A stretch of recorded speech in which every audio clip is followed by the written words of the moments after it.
Now let's demonstrate the replacement of SUP22C focusing lens. Release 4.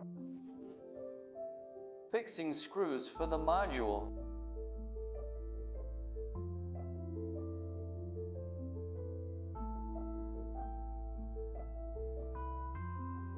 Remove the module and cover it with masking tapes to prevent the dust.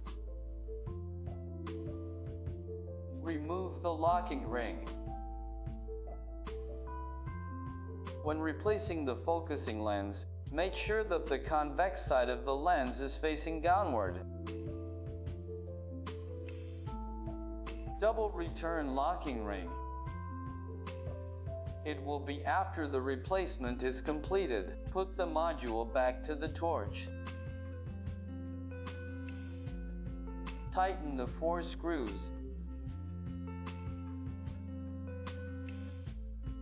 The focusing lens has been replaced.